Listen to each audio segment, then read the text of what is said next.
Do you want to be challenged in your landscape photography? Mate, all you need to do is come for a walk in the Australian bush. Wow, it's incredibly complex. All these gum trees, it's really hard. I haven't lived in Australia for over 8 years, so I'm here at the moment, and coming back, I got to admit the trees have really caught my eye. So in this video, I'm going to share with you some tips for capturing the trees, the woodlands, the forest. So tip number one, do yourself a favor and don't come out when the light is harsh and overhead. Come out when the light is low, near the horizon. An overcast day is fine. I've got a clear day and I've come out at sunrise. Now I went out yesterday afternoon around sunset and I captured some of these images, and having that low angled light really helps. It just removes a lot of distractions. The harsh overhead light will put a lot of contrast all throughout the frame, and it can be very difficult to lead the eye. So that was yesterday around sunset time. Now I'm here this morning in a different bush at sunrise, and look at this beautiful morning light that's just starting to enter in. What this will do, it will not only provide new opportunities, but as I mentioned, it's a distraction eliminator, because we're not getting light in areas we don't want it to be. So we don't have to worry about the eye getting pulled into an area of the forest we don't want it to go. It makes it a lot easier to lead the eye with composition. With this low angled light now, we can shoot directly at the sun like you would for your classic sunrise sunset photography, looking straight at it because it's so soft at the moment. But we can also look for where the light is hitting, over here at the moment, and then use that as a way to bring attention to a certain feature or a focal point. So look on the trees up here with that dappled light that's starting to come through. There's no right or wrong, but having that low angled sun does give you the opportunities to do that. My next tip is in regards to composition / lens selection. You probably don't want to be too wide with this photography. Most forest photography I do, I'm opting for the mid-range, like a 24 to 70. The reason for that is I don't want all this white sky up here in the frame. That's distracting. I want to lead the eye in the foreground, mid-ground, background, but not really include too much sky. So I'm often angling down in the comp, even just what I'm doing here in the video, downward angles like this. You could include foreground if you want, or you could just run everything a little bit further away. If you go too wide, those white pockets up there, incredibly distracting. So when you're composing your frame, most of the time I'm horizontal. I'm not going vertical because again, you're getting all those whites in there.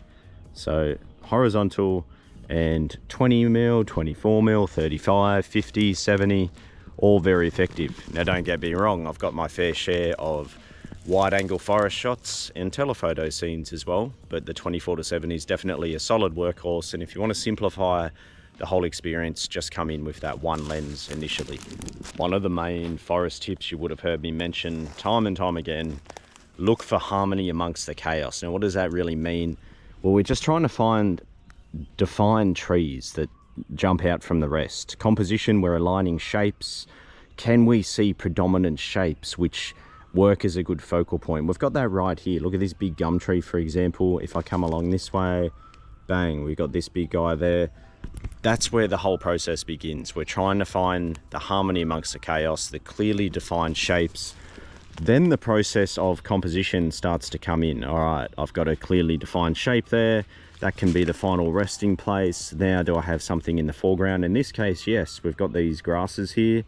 Beautiful, they're nice and green, they stand out, and they're filling in some of that chaotic. This is what's hard about the Australian forest floor.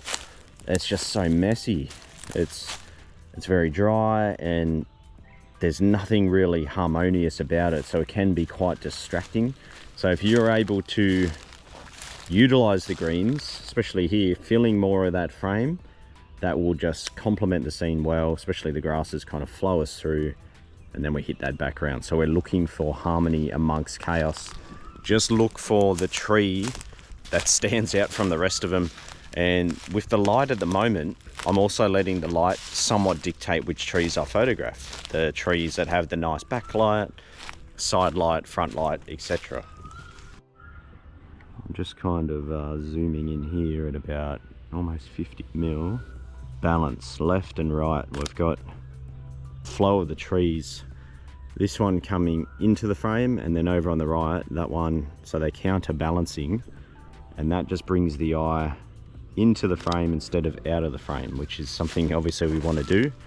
So look at the weight. What is the weight of the tree doing? Which way is it curving and leaning? Which way are the branches flowing? Utilize that to bring the eye into the frame, not out of the frame. We can even go through, watch out for snakes. We can even go through the middle here, and that works as a natural frame as well. And at the moment I'm just shooting towards the sun, so that really helps anchor the whole image and pull the eye inward. So you can just simply move left and right if you need to block some of the light. Don't be afraid of the chaos, like lean into it to some degree. That's what the place is. So we're not trying to not have chaos, we just need enough harmony, enough balance. So the frame I'm doing here, there's a lot going on, but there's a beautiful sense of balance. The way the branches are just curving around and bringing us to the sunlight there.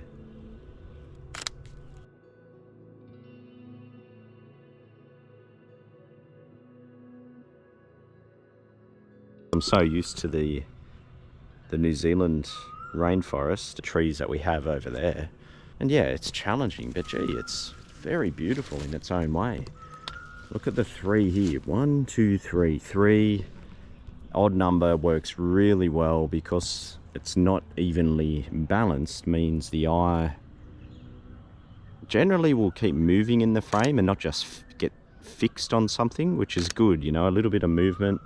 So I'm just angling downwards here even and picking up where the trunks meet the ground and that awesome overlap of bark with leaves, contrast of textures. Smooth tree meeting high textured bark. So look for texture in the landscape. Hopefully you're starting to get the idea on the approach. There's beauty everywhere in here. It just pays to take your time as you walk through. Don't be in a rush. Forest woodland photography is all about being on a slow pace, and come in different conditions if you can. Different light, different weather.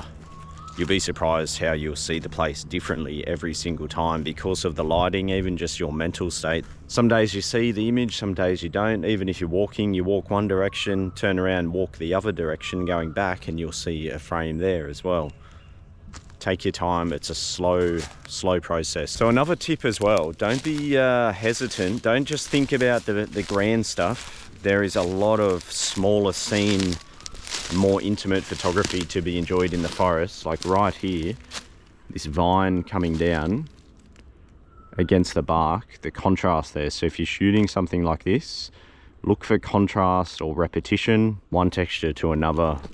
That's also enjoyable. Even shooting down onto the leaves, it is chaotic, but there's beauty in that as well. Look at these spots of color that just break up the rest of the scenery, these purples, you know, can we incorporate them? Wow, look over here. That's awesome. Little purple flowers everywhere, breaking everything up. Just enjoy the place for what it is. It's the signature of the landscape. I love contrast with the textures and colors overlapping.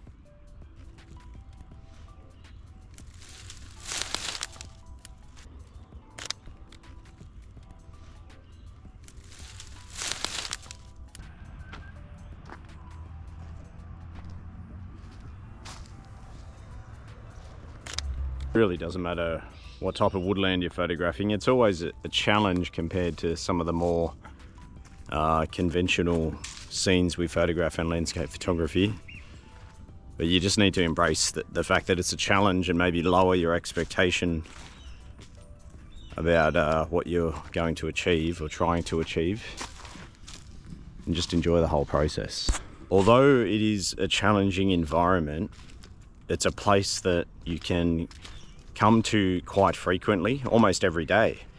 That's different to a seascape or a mountain area, because on those we're really relying on the sky to play a part, or atmosphere.